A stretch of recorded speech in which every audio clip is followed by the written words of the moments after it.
Hello, and welcome to part 1 out of 5 of the Autism Terminology Study series. That took some serious effort to spit out. So as I said in my previous video, if you saw it, if you didn't, I'll tell you now. I'm doing this in 5 parts. I have compiled 20 different terms that are to do with the autistic experience, used to describe different aspects of the autistic experience. A lot of these terms will overlap with ADHD, and I also want to disclose? I can't remember the word right now. Disclaim. Oh my goodness. I want to disclaim that none of these are diagnostic words. Like, this is not diagnostic criteria. This is just terms, not traits, terms. So this is part 1. I'm going to go through 4 different terms that are sort of similar in nature, but I'm going to focus on the, differences, the distinctions, give maybe some examples, and then I'll move on to part 2 in a separate video. Today I'm just probably filming part 1. We'll see how it goes. Very new to this idea of filming myself and whatever. So the first 4 that I have, I'll just say them all right off the bat, and then I'll go into detail. I have hyperfixation / hyperfocus, which is like one term in itself. Monotropism.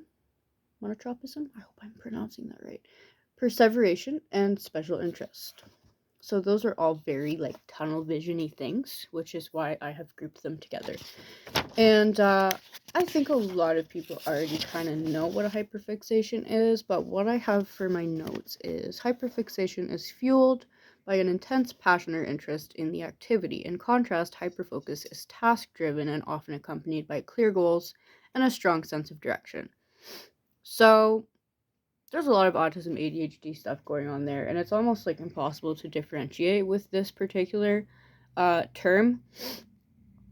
So yeah, it's like basically just tunnel vision on whatever you're interested in.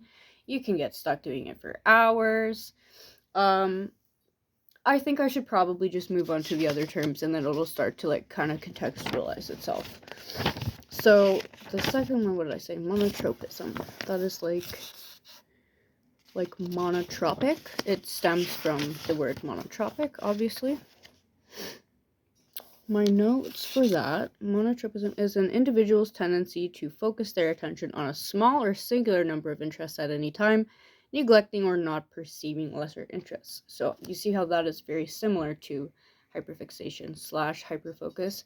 It's that same tunnel vision aspect of things.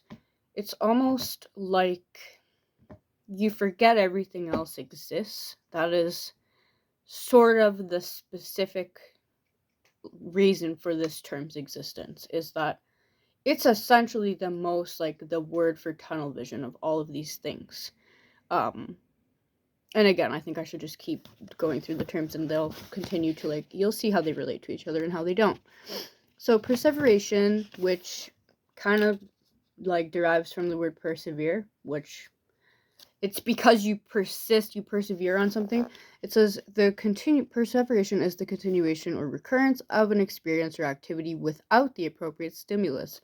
So this is kind of a stereotypical autistic thing where it's like when you're stuck on a subject and everyone else is over it, or you're just you're still laughing at a joke that nobody else really thinks is funny anymore, and things like that. So it's like this idea of whatever seed that's been planted in your little autistic brain, you're persevering, your brain is persevering this idea, which in turn can, lead to monotropism, and in some cases even become a hyperfixation. You see what I mean? How these things interact with each other. So that brings me to the 4th term, special interest. We've all heard of that one, right? Special interest is one more intense than typical interests, such as hobbies. So it's not a hobby. And, well, it could be, but it's like a hobby on steroids is what they mean. It may take up much of a person's free time. Something that you learn or engage with continually, gradually over time, whereas hyperfixation tends to involve front-loading a lot of information about a new topic. So, just to wrap it all back in a circle, weird choice of word, to bring it back is what I'm trying to say, is that a special interest is something that you absorb a lot of information over a long period of time, okay? So it's not like a thing that you just dabble in for a bit. It's like Harry Potter, common one. Like most people who like Harry Potter, they don't just like it for a few, like you know about Harry, but you know everything, you know what I mean? So some people it's Cars, some people it's like whatever, it can be anything really.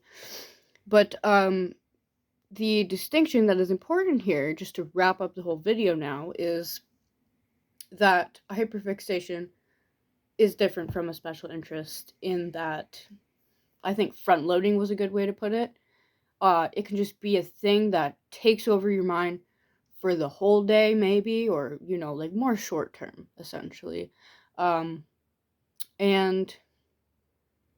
see how all of those things tie together, right? Because you got the hyperfixation and special interest, and the monotropism is like that's the tunnel vision thing, and the perseveration is like when you get stuck on a thing and it just festers. And so these are all very unique facets of the autistic experience, and that's only 4 out of 20 terms. And there's going to be a lot of stuff that, like, words you haven't heard before, like like what the hell is perseveration? I didn't even know what that was till after I was diagnosed after I was autistic. Nice. So clearly my brain is stopped working. So I will film part 2 probably another time. But this is my attempt at part 1. Hope it wasn't too long. Thank you for watching, and see you next time.